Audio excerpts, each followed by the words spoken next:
大家好啊，又係我陳皮啊。今次我哋去木星街18號翠湖海鮮飯店嘆翻個假日下午茶。雖然當日朝早已經 keep 住落雨，但係我哋大約2點入場嘅時候，目測至少有80%入座率。咁又係嘅，正所謂其實落雨又有咩好怕喎？飲茶係室內活動嚟噶嘛，就係要怕都係怕無位坐嘅啫。驟眼睇呢度都真係幾逼下。由於屋企人同陳皮都唔係太中意坐門口位，所以母親大人就一馬當先，走到最篤篤嗰處揀咗張4人台坐低，茶具一早就擺好咗噶啦，望落都幾企理。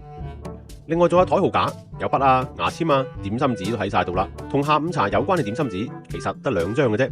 原來佢哋個下午茶係由1點45分開始，唔怪之得未到2點就已經差唔多坐滿人啦。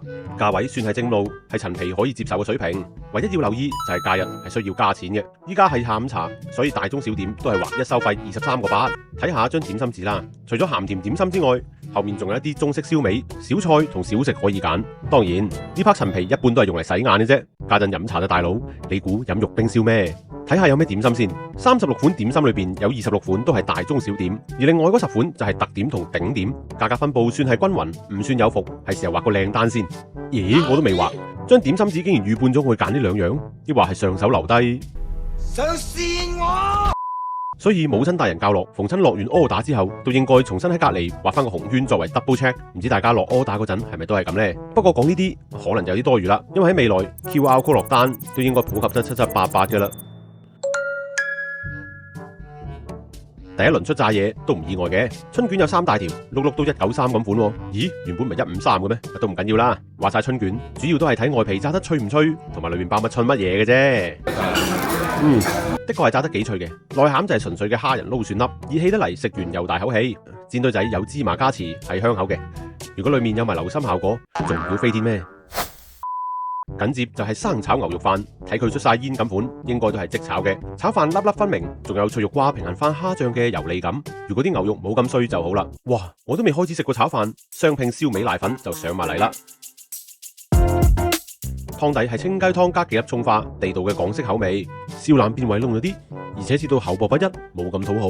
不過皮脆小肥都叫做有啲料到。分題膠質多，補充膠原無甩拖，點埋酸汁一齊食都唔錯。炒飯同粉麵食咗一半，蒸點就陸續上嚟，某程度證明咗呢度嘅點心係即叫即蒸嘅。咦，我哋冇叫海鮮喎，點解上碟濕毛巾嚟嘅？咦，睇到啲豉油先醒起，唔通就係餐廳推薦嘅九皇鮮蝦腸？睇佢有啲厚底，一開始真係唔知係蝦腸定齋腸喎。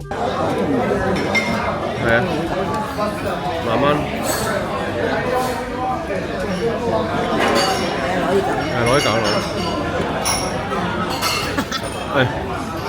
真係好精彩。慢慢，真唔緊。但係一夾就散，難免有啲失敗。每條都有些少韭黃同2粒蝦仁組成，蝦仁口感算係爽脆，但係個粉皮軟爛成咁，呢條粉腸粉呢，絕對有資格攞到0分㗎。希望嚟緊啲蒸點會生性啲啦。穩陣啲由燒賣開始，冬菇蝦仁撈肥豬肉係駕輕就熟嘅日常味道。跟住就係上海小籠包，陳皮睇到用石兜咁保守，就知道冇咩睇頭。果然肉餡口味正常，只係湯少皮厚。陳皮食過1次就已經足夠。順德鯪魚球打軟嗰陣應該冇加胡椒粉，所以上菜嘅時候傳菜阿姨先會另外加喺面。有辣有唔辣，任君選擇。鯪魚同菜嘅比重相若，食落有魚鮮冇魚腥，的確唔錯嘅。不過都會食到碎骨，各位自己執生啦。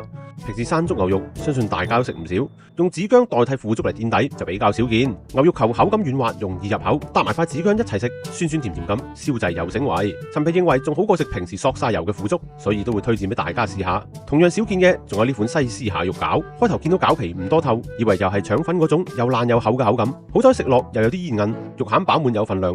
你話成粒都係蟹就冇可能噶啦，裏面多少都撈咗啲菜、蝦同豬肉啦，只係蟹肉同蟹味都算明顯，係值得一試嘅。食咗一輪清清地，又係時候重口味。豉汁蒸鳳爪、黑椒金錢肚，帶我哋游走濃厚醬油嘅角度。鳳爪的確大隻得嚟又彈手，只係陳皮唔多慣選手指，都係睇屋企人享用就算啦。最多自己炒粒花生食下，又唔係好鹹喎。金錢肚當然冇問題啦，個黑椒汁味道溫和，少少野味，掛晒汁嘅金錢肚炆到好軟腍，仲入晒味添。下面係芋頭粒做底，又幾盞鬼喎，唔會淨係得花生咁單調。如果嫌呢兩味 heavy 得滯，不如就輕盈啲食個北菇、棉花雞啦。冬菇蟹柳魚肚雞，大家都好熟噶啦。但係塊魚肚又真係幾厚切喎，雞肉好嫩滑，配埋蒜粒更加香口。食到3點3左右，又係埋單嘅時候。次消費522蚊，平均每人174。壓軸剩翻個健康香芋包，健康與否陳皮就唔多清楚，只係包皮鬆軟，會用奶黃餡夠晒香滑，又唔會好甜，所以陳皮例牌都會嗌翻籠當係飯後甜品。今次之所以食呢間呢，主要係陳皮喺附近住啦，所以間唔時都會同母親大人去呢度飲茶。除此之外，呢度每個月都會對餐牌作出調整。最近陳皮同屋企人又試多咗幾樣點心，喺呢度就當係彩蛋同大家分享啦。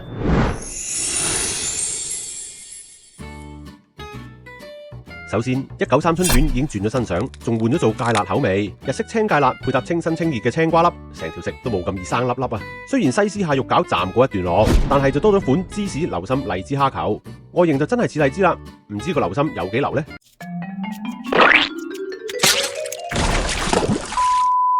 可以好似瀨尿牛丸咁做到一必爆汁，呢啲場面只會喺電影或者 AI 嘅世界先會出現。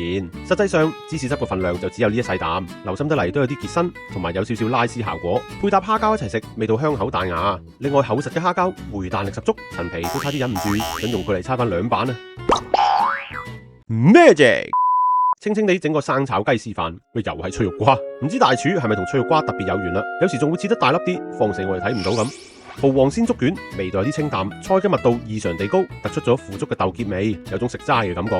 食完個口有啲寡寡地，即刻食翻粒蝦餃王平衡翻先。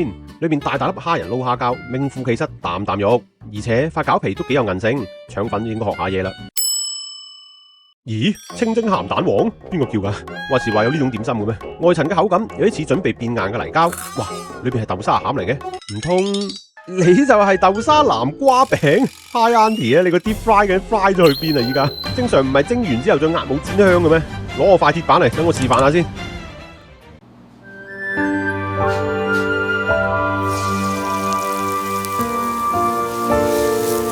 I got you, homie。所以真係 AI 都識搞，即係廚房冇理由唔識喎。啱啱提起 deep fry，陳皮建議大家不妨試埋呢度嘅懷舊蝦多士。整體炸得啱啱好，多士薄而酥脆，蝦肉爽口彈牙，熱辣辣。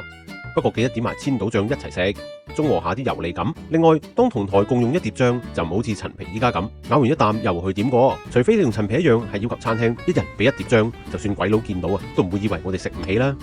粉麵頭先都食過，主要呢係俾大家睇翻呢度嘅叉燒。今次就遇到份淋滑嘅梅頭肉，記得我第一次幫襯嗰碟叉燒竟然可以柴到好似咬蔗咁，哇！睇佢已經纖維化到咁，就知難啃啦。今次呢塊呢，雖然唔係厚切，但係呢個質素陳皮都已經收貨噶啦。啊，叉燒都有改善，陳皮決定俾多次機會，嗌碟叉燒腸試下先。Hello there。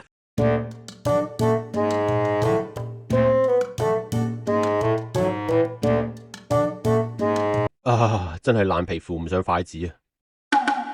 今次間翠湖都係陳皮嘅心水推薦，除咗就腳易去，作為地鋪亦係一個優點，方便老人家或者唔中意行樓梯嘅朋友幫襯。樓面侍應都好友善同快手，點心同粉麵飯普遍都有水準，調味得宜，主要係腸粉嘅粉皮需要改善啫。話時話，今次都係因為想拍片，我哋先至食到500幾蚊。平時去嘆翻個 casual tea，平時唔需要呢個價錢，3個人都已經夠飽噶啦。好啦，今次就食住咁多先啦。如果各位有任何意見，歡迎留言同陳皮傾下。另外，若果希望陳皮快啲出片，不妨俾陳皮一個 like， 同將呢條片推薦俾中意飲茶嘅朋友。越多 like 同推薦，陳皮就越有出片嘅原動力。希望我哋好快可以喺下一條片再見啦，拜拜。直到最近一次幫襯，陳皮留意到翠湖嘅午市菜單，原來同下午茶嘅時間重疊，當中有個點心孖寶嘅優惠，就算喺假日加多4蚊，都比散嗌2個下午茶點心仲要平啲。咦，又有牛肉腸同香芋包啊，不如……哦，香芋包今次有名堂喎，唔知今次嘅腸粉又會點呢？